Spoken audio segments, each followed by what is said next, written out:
In fact, when you guys were in court in 2022, Judge Stevens specifically made findings in that permanent order that explained the definition of work-related childcare and what things count as work-related, as first right of refusal, rather. He specifically addressed that in the order, didn't he? Yes, he did.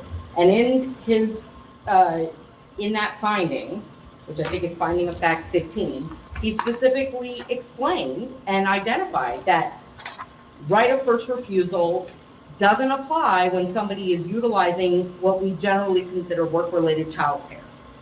Correct? Yes or no? Yeah, because I need Your to Honor, explain I that. think that's a misstatement of what the order says in paragraph 15. And I'll ask Your Honor to have opposing counsel allow the order to speak for itself. Okay. Paragraph 15 says the right of first refusal doesn't apply to when one of the parties is working during their regular work schedule. Regular work schedule.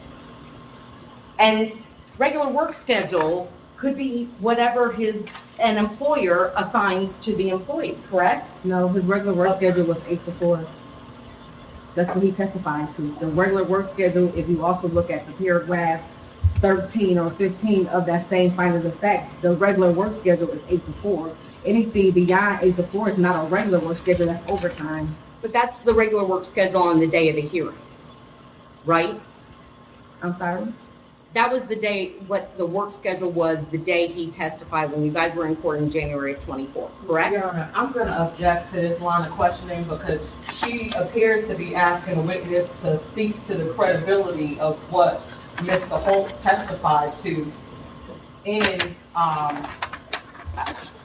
Well, here's what I'll say about this. I mean, the court is, I see what Judge Stevens wrote in his order in number 13, what he says the schedule was on, at the hearing.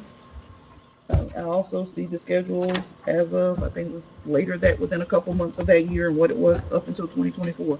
So, you can ask the question, but I got the schedule. Based on Judge Stevens' definition of right of first refusal,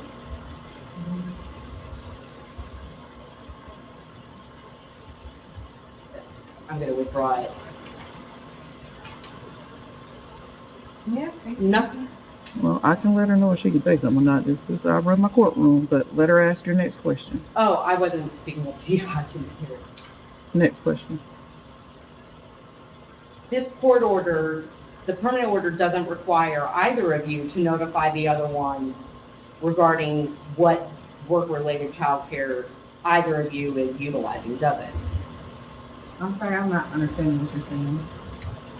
The court order, the permanent order doesn't require you to notify Mr. Holt of who you're using for work-related childcare, does it?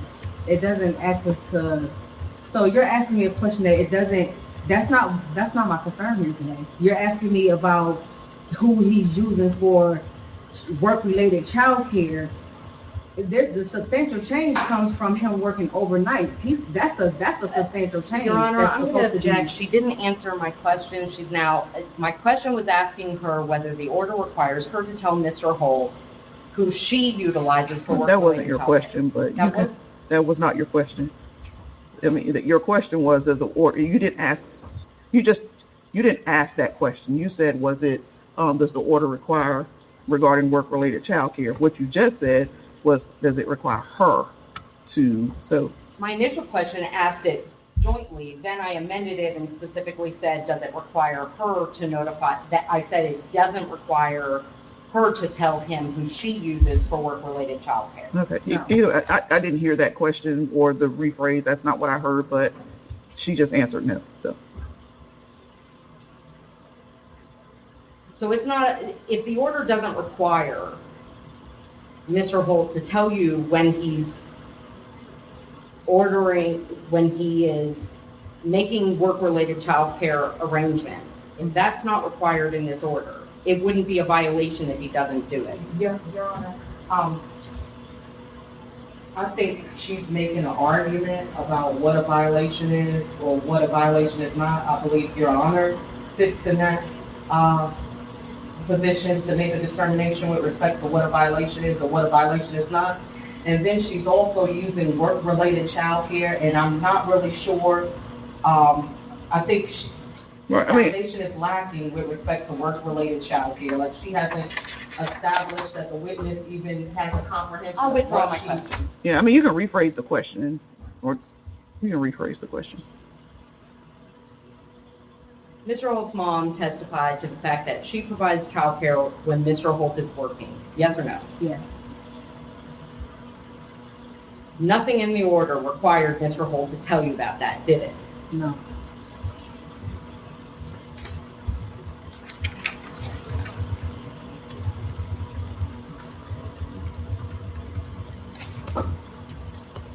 You just testified that earlier that you recently got a promotion at work, correct?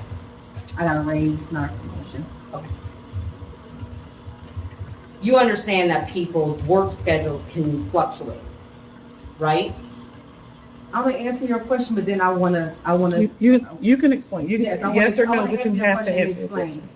Yes, people work schedule change, but we are in we have a custody case going on.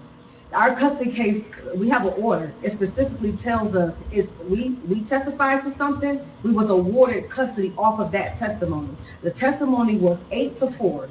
Anything beyond that needs to be communicated. We have, so I'm sharing custody and I'm sharing my overnight with someone else. When joint custody, 50-50 custody is what? 50-50 custody is the amount of overnights that you have and get to enjoy with your child. That means putting her to bed, giving her a normal a routine of getting put to bed, waking up, getting dressed for school. So it doesn't. I'm not sure where we going with this, because it's the lack of communication.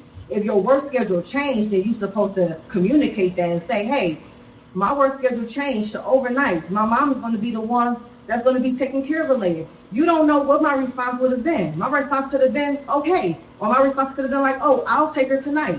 You don't know what it was. You don't know what it would have been because it never was offered.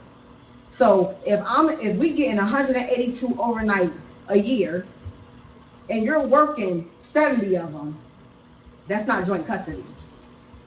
But nothing in the existing order requires that, does it? It requires you, for changes in work schedule, it does require you to communicate that to the other party.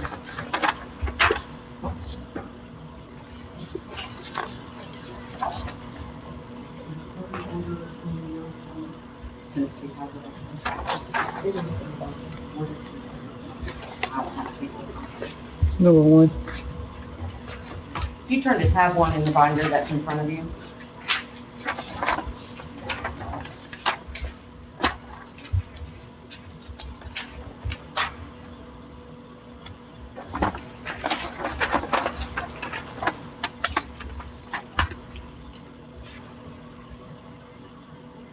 The decree, which is the order, begins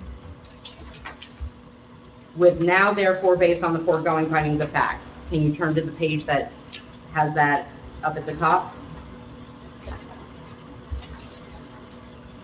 In Exhibit 1 under the permanent order? Mm-hmm. Are you on the page that has the now therefore? You said the findings of fact? No, the page, I'm at the point where it says now therefore based on the foregoing findings of fact. Unfortunately, the order doesn't have a page number. After conclusion of the law. I think you passed it. Go back. It's where the order actually starts, where it talks about the custody of the two of you, that the two of you have.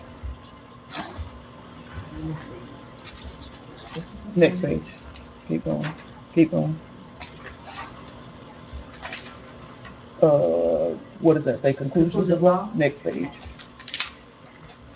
Right there. Okay.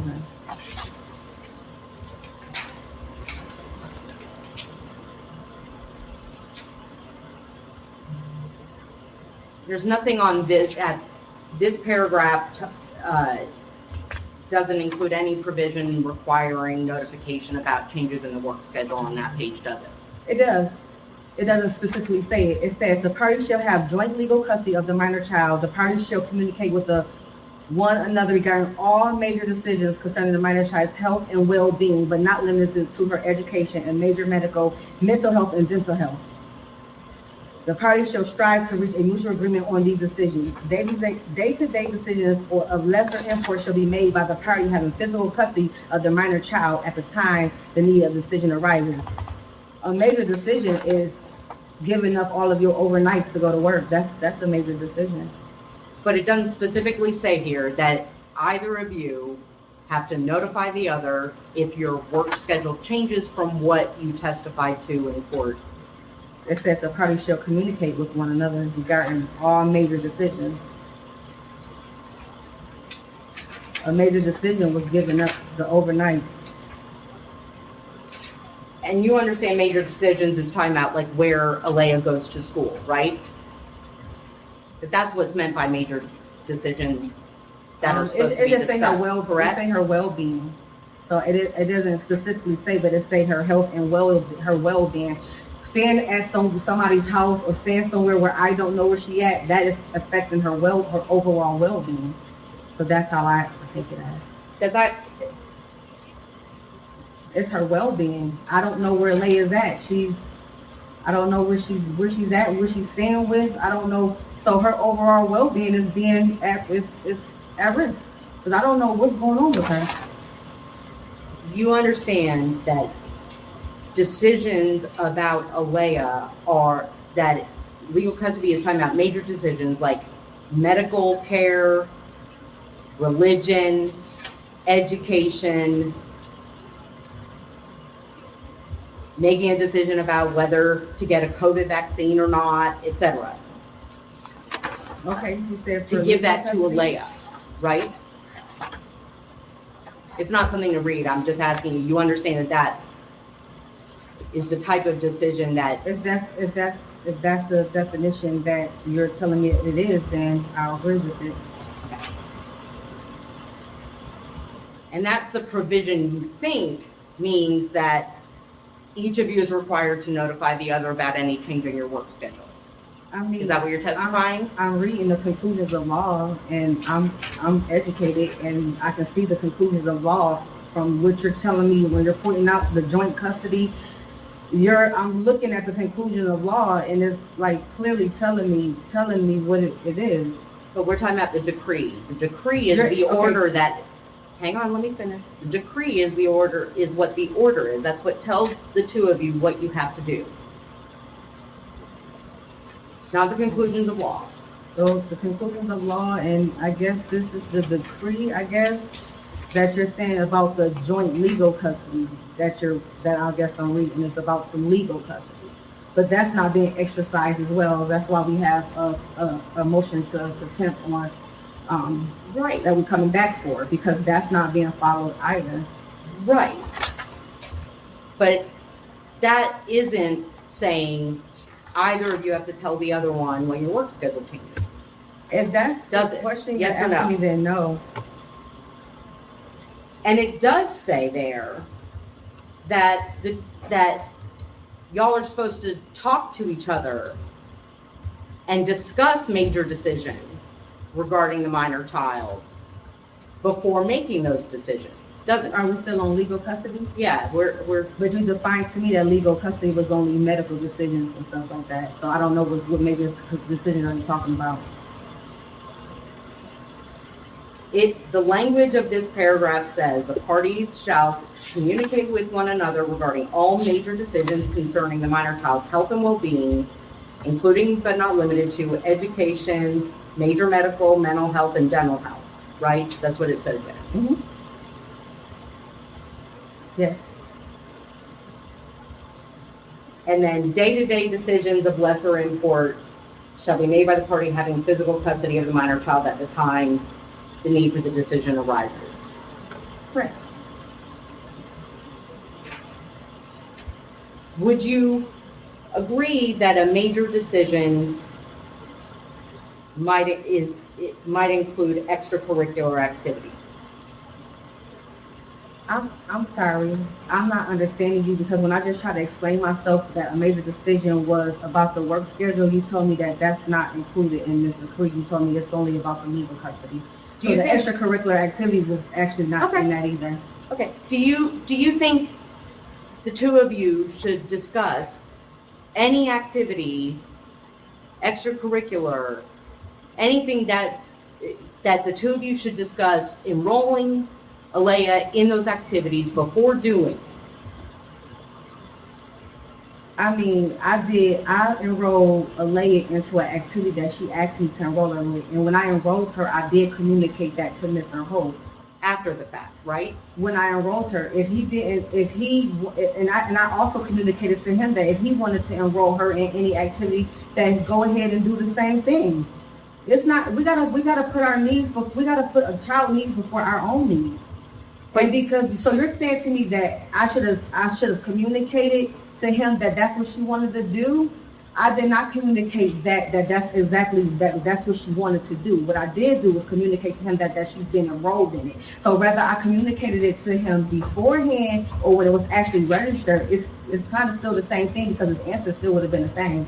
So you don't think you have to discuss enrolling Alea in activities with Mr. Holt before you proceed with doing it, right? That's what you're testifying to this court today, right? I'm not saying that I shouldn't have to.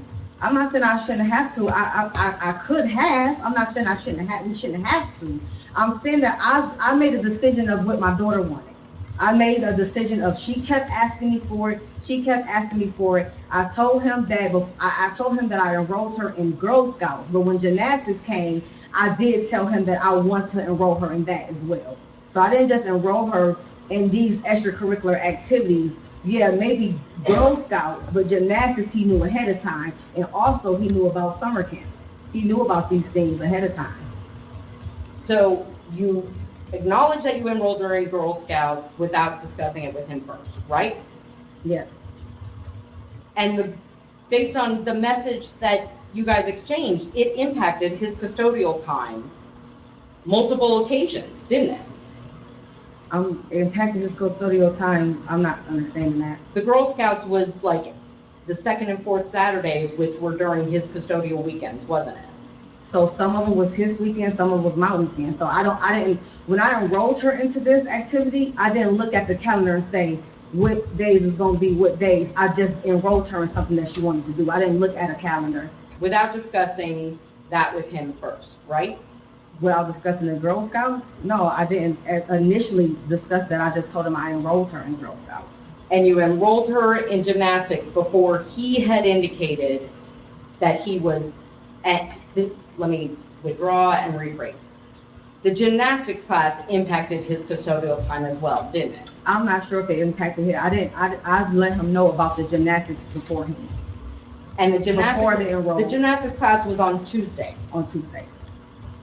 And under a 223 schedule, Mr. Holt occasionally has custody of Alea every other Tuesday. Correct. Yes. So if she has gymnastics every week, then by extension, then it's impacting his custodial time every other Tuesday. I'm not sure it's impacting his custodial time because Mr. Holt is not available most of those Tuesdays.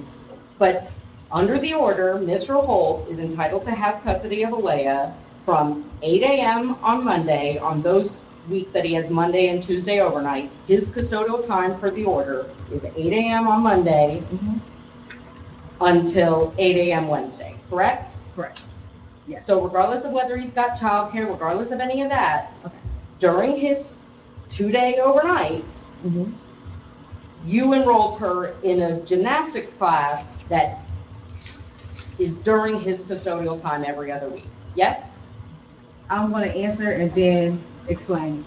So yes, that's what I did, but I did that because that's what Alea wants to do. You're asking me questions about Objection. I'm- Asked I and wanna answered. explain. She's already said. Okay, I said, if you ask the question, I give the parties the opportunity to clarify. It hasn't changed in the years I've been on the bench. It's not changing today. So I'm going to let them answer and clarify or further explain. I enrolled her not looking at no schedules. I enrolled her because I'm doing what's best for our child. That's what she asked to be in. So I enrolled her. So what I'm getting is that because we have a 50-50 custody arrangement, she's not supposed to be in any extracurricular activities because it's going to impact the other person's custodial day. Like, if he enroll her in an activity, of course, I can't enroll her in gymnastics and say, hey, I'm going to enroll her, but she only can come this Tuesday and this Tuesday. I have to pay, you have to pay for the month. So I can't say to the teacher or to the enrollment person, I want to enroll her in Girl Scouts, but hey, can I just do it on the days that I have custody on? So can I just do it on this Saturday and this Saturday? It doesn't work like that. We have a 50-50 custody order. So of course, if I enroll her in the activity, it's going to fall, by default, it's going to fall on somebody's day. Right, so wouldn't you think that it would make sense then that both of you discuss it ahead of time and agree to enroll her in any activity that impacts and falls on both of your custodial time, right? I mean, if you're saying that we should agree to a extracurricular activity that benefits the child, then yes,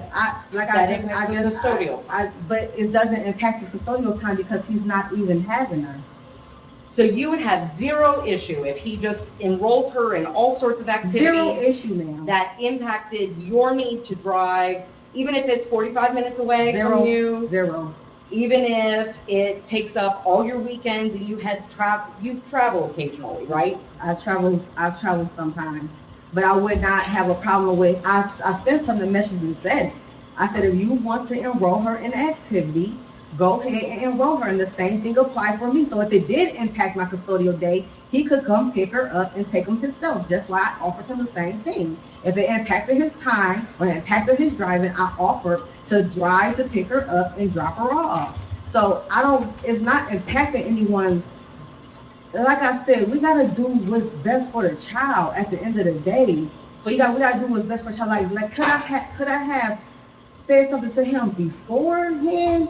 Yes, maybe I could have done that beforehand, but I'm not thinking about asking him because the communication between Mr. Holt, as you said, it's a lack of communication. We don't co-parent effectively.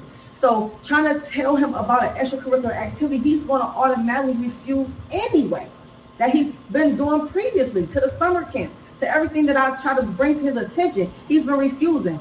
Did I get mad that I had to drive 45 minutes to take her to Briar Creek School? No, I did it because Briar Creek was the better school. I lived in a Barwell would have been my district, my school, and that was a B rating or C rating or B plus rating. Briar Creek was an A plus or B, it was higher than Barwell.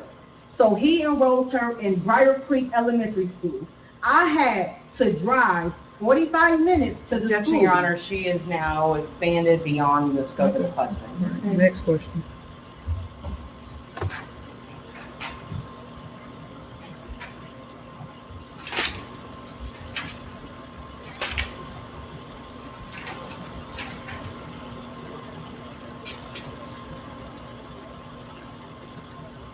If you turn to paragraph 8 of the decree, so if you flip a couple more pages, it's at the bottom, right below all the Our Family Wizards.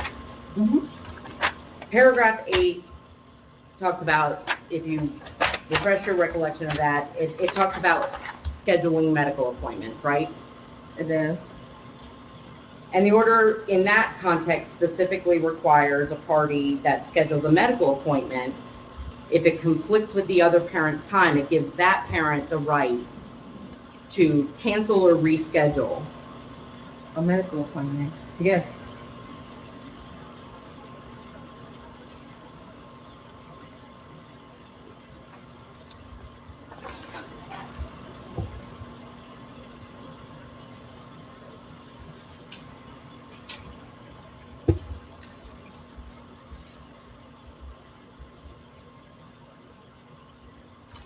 You acknowledge that, Hold on. I need you to be clear. That only says that they can reschedule if it was scheduled during the other parent's custodial time and there was no consent from the other parent. that's what I want. That's why I asked her to confirm that it says I if haven't it's scheduled- scheduled during the other parent's custodial time, the parent whose time is affected They has have the the, ability to cancel the correct, event. okay. Yeah, I never scheduled any medical appointments on Mr. Holt's schedule day.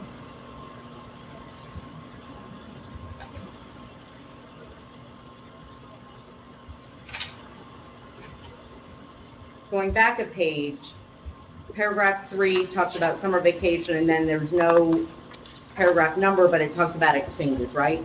Yes, And that paragraph says, at the time that this order was entered, Mr. Holt was living in Durham, wasn't he? Well, just that, not that it says that. I'm asking you, do you recall that at the time this order was entered, he was living in Durham, right? I believe he was living in Durham. I believe he was living at his mother's house in Durham. And you were at the same house that you're at now, right? Yes, And so this Barnes and Noble location was based on what was equidistant between the two homes at the time, right? yes.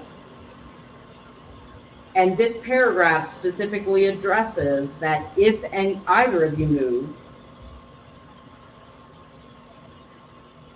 it contemplates the two of you coming to an agreement on a different exchange location that's halfway between. That's not what that order, that's not what that says. It It doesn't specifically says- contemplate anything. It just says if either party moves to a different location, the parties may agree. That's different than saying that somebody's going to move and they will agree. So that's not what that says. But it says you may agree. You may agree.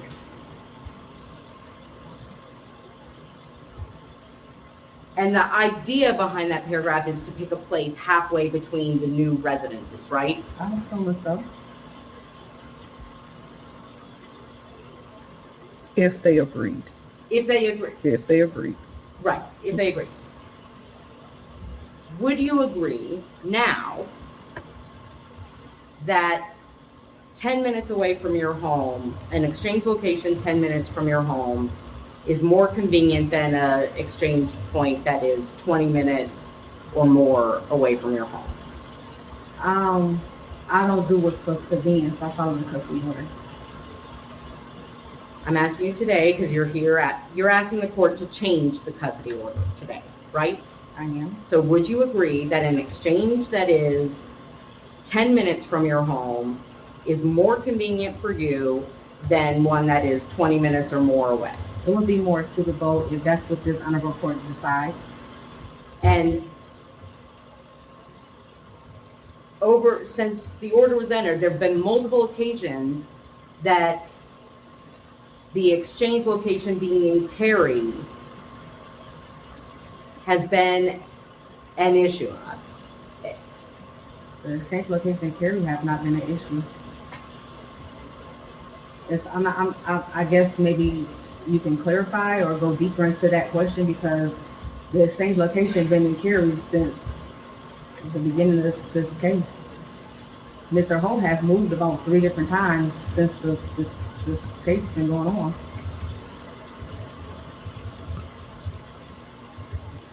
Mr. Holt moved to Zebulon in early 2024, correct? I believe so. And at that time, he suggested a halfway point between your home and his home. Mr. Holt demanded a new exchange location. He didn't suggest, he demanded. Well, the first time he contacted you, he was demanded. letting you know what the halfway point exchange would And be. he demanded it. And that location was 10 minutes from your house instead of 20 minutes to Cary Barnes and Noble, right? I believe it's like 12 minutes. I believe it's like 12 minutes. I believe it's 12, so 12 minutes and 20 minutes. And it's been an ongoing source of frustration when he's late to an exchange all the way in Cary, right? I'm sorry. You have found it frustrating when he runs late when you guys are trying to exchange in Cary, right? Yes. This took place before he moved to Dudley, though. He's been late since 2022. And you've been late every now and then as well. No, You've never been late? I'm not saying I've never been late. I'm not saying that. I'm saying that if you look at what Mr. Holt was held in contempt for, he was consistently late. I may have been late maybe 2 or 3 times, and I've always communicated to Mr. Holt that I'm in traffic or I'm running behind. So I'm not sure. It's not a consistent thing for me to be late. I know that I need to be there at 8 o'clock. I know I need to be to work at 8:30. So are you communicating tardiness while driving your vehicle? Yes, I am. And is Alea in the car when you're texting and driving at the same time? I'm sorry, texting and driving. Man, we have phones now. I have a car voice recording of my car. I can just say text. Call, So you're not typing out No, text if messages? I know that I'm going to be late, I'm just to let him know I'm in traffic.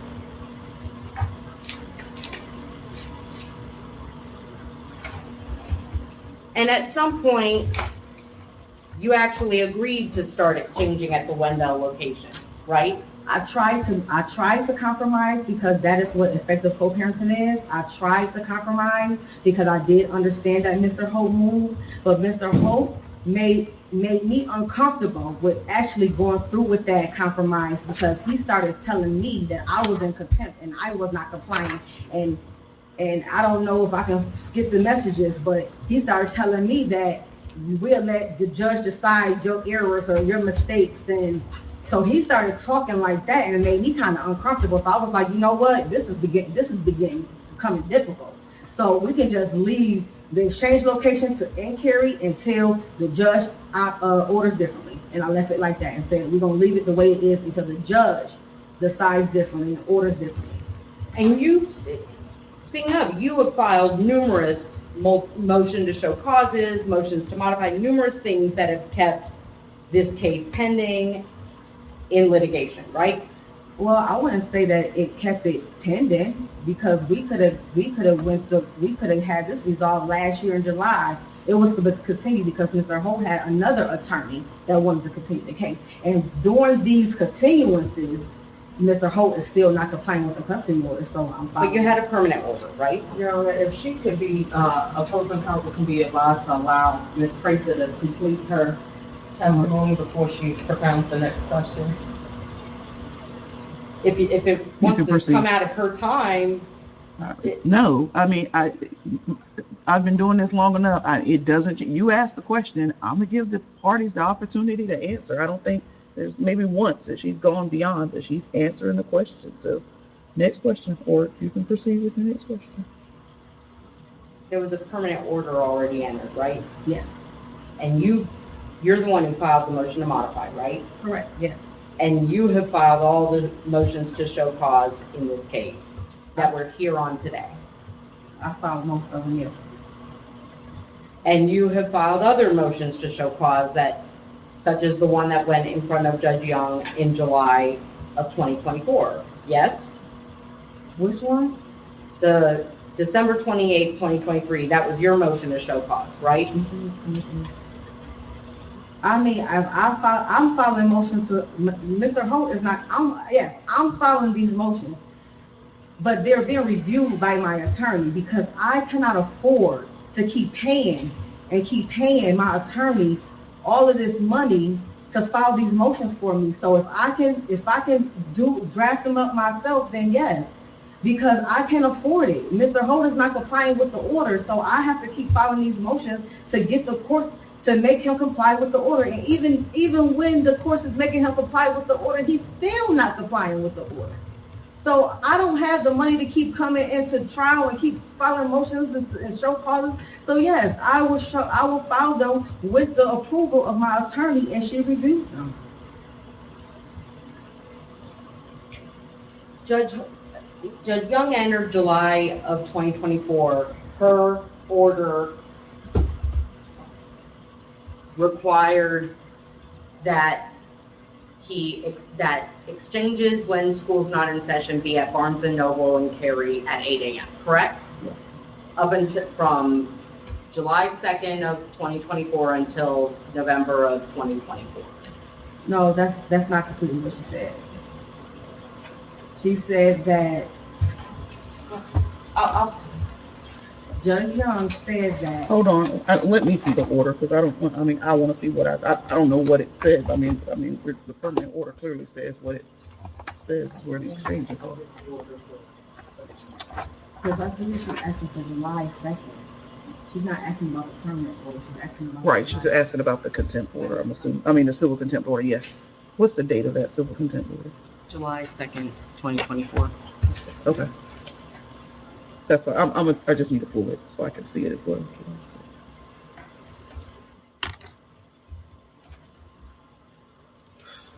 I'm gonna mark this as plaintiff 18. Okay.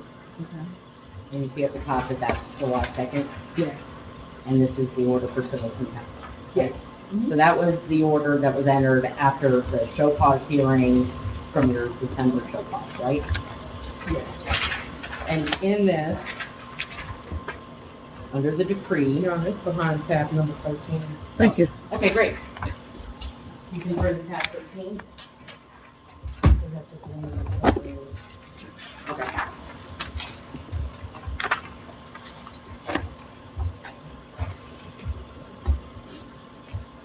And so under, yeah. So on page 2 at the bottom,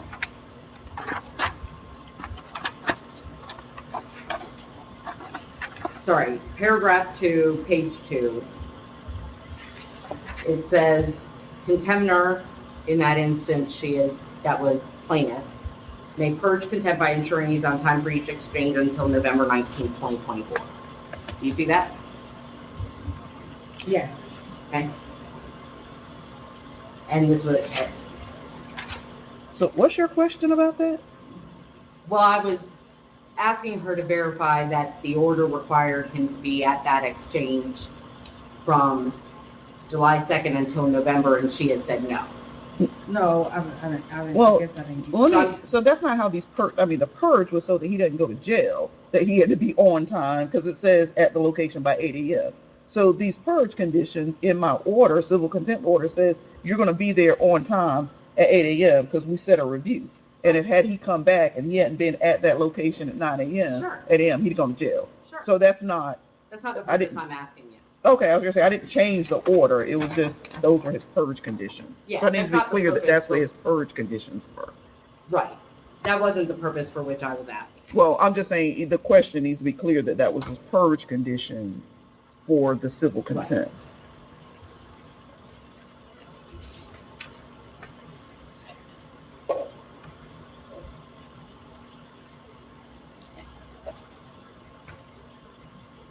And once that was in effect, though, Mr. Holt met you at that location whenever school was not in session. Yes.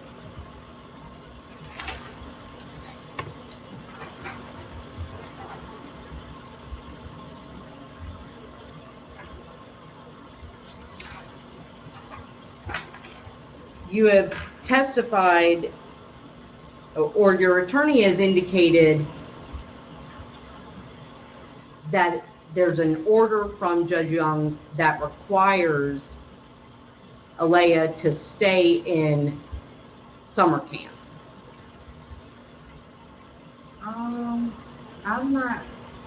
I'm not sure. It was a direct order from Honorable Judge Young that if the child is enrolled in summer camp, keep the minor child in summer camp. But you heard your lawyer mention that in a question to, when she was asking you questions, she mentioned that, right? Correct. Yes.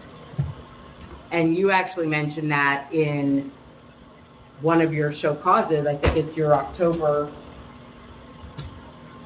2024 show cause. You mentioned that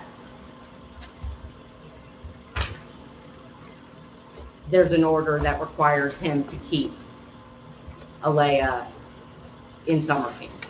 I indicated in my show cause motion that I quoted exactly what Judge Young said, and it said that in our transcripts that we do have from January 9th, of 2024, it says, if the child is in summer camp, keep the child in summer camp. I just quoted what Judge Ramian said.